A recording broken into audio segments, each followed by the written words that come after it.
Hello, it's day 84 with the Liberator project, and in a bit of a bad place today. The last thing I actually feel like doing is making a video, but I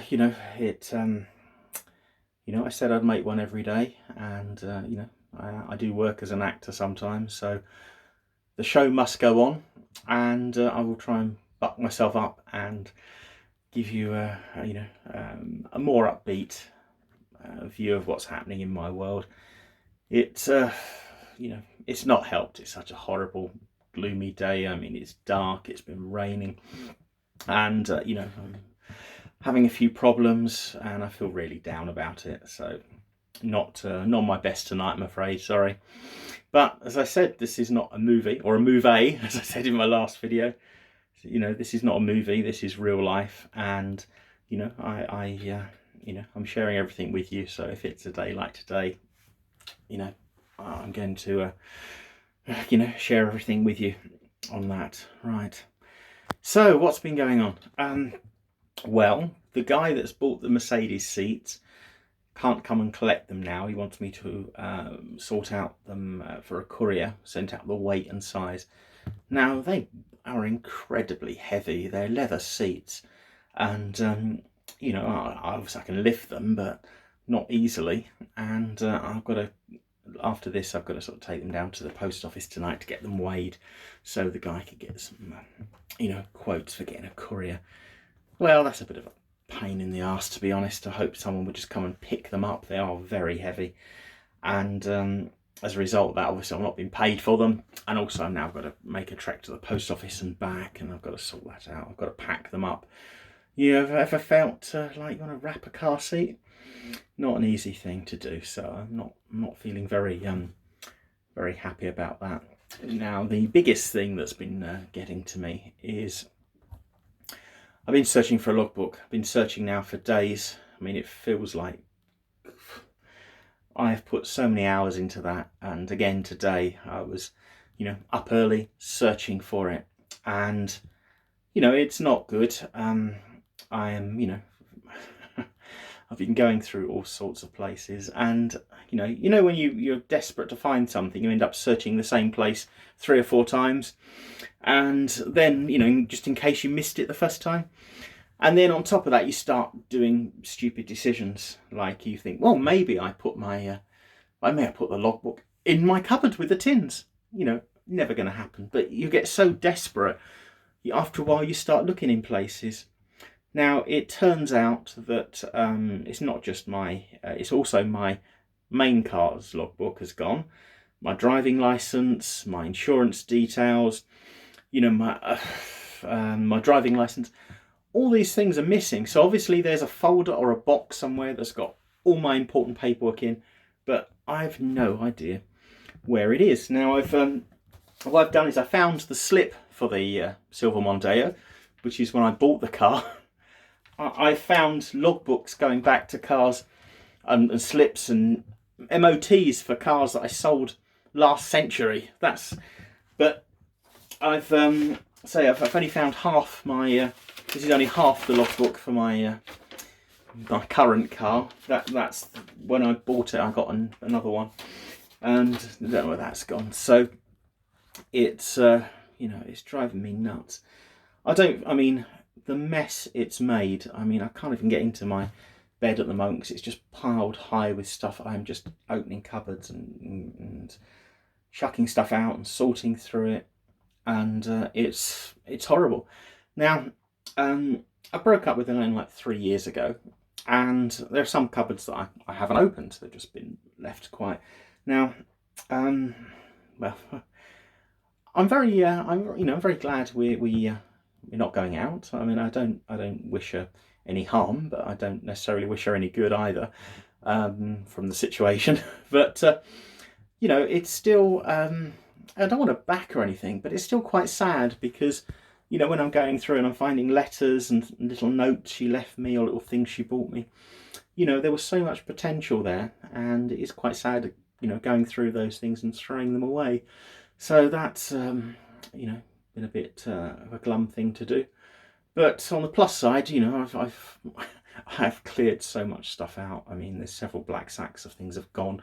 So I've got to be positive. Although I'm doing this to find the logbook, I am actually clearing a lot of stuff out as well. So, I didn't want to do that. So it's been the extra spur to get on and do that.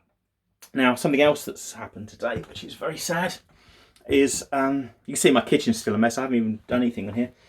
My favourite canvas shoes, I'm afraid, have bitten the dust. Now, I've had those for years. I really like them, but I'm afraid that I've got to admit it. The time has come that they've got to go in the bin as well. So that was another thing that I wasn't very happy about. But it being me, when I do like something, I tend to buy a few of it. So I have got another pair of it. I've got another pair of identical shoes somewhere. I don't know where. Oh, the thing is, sorting out has made my flat. When I shut my company down and I lost my industrial unit, I cleared lots of stuff. So my place was a mess anyway from that. But now it's just unbelievable, and I haven't got the space to sort things out properly. So that's getting to me a bit, because I've got to make a space before I can sort things. And it's like a Rubik's cube. You make a space, fill it up, you move it round. Anyway, that's been why I've been quite down today. And also I had financial, because I haven't sold the cars or the car seats. That was the money I was relying on this week, and because neither of those have come in, I'm direct debits are bouncing. I've got money problems. It's just, it seems everything comes at once. But anyway, I'm not here to whinge on. Let's well, actually, I'm here to whinge on. I mean, I never said I was going to be happy. I mean, I said this is real life, and I will just share how I am every day. Let's go on to something more positive. Now, something that I found when I was going through my stuff, I spent quite a lot of time in Estonia, if you know. I mean, I then lived there for the first 3 years. We went out and I spent quite a lot of trips over there, and stay at Christmas and Easter and things. And I really like it. I'd quite happily emigrate and live in Estonia. Well, luckily they speak English or Russian usually, because the Estonian language is phenomenally difficult. And despite being there so much, I just can't manage any Estonian. I can't even do basic things like order a meal in a restaurant or order some drinks. And even the word for thank you in Estonian is aita, and that's not how it's pronounced. And I tried for a long time just to get that. And every time I tried it, I used to get angry in the end, say I was doing it wrong. But there's with Estonian, there's a lot of vowels and then vowels with accent, and quite often in words they would double up the vowels. You get an A accent, E accent. Oh, well, I can't pronounce it. So that's the only problem about living in Estonia. But on the plus side, the food was very good over there. I particularly liked the veal in jelly, marrowbone jelly. Give me a nice shiny hair, and that was good over there. And they had that there were farm shops where they would milk the cows first thing in the morning. They'd bring the milk to the market, and you could get absolutely fresh, unpasteurized milk. That was absolutely fantastic. Then the EU banned that, because apparently you could catch diseases from it.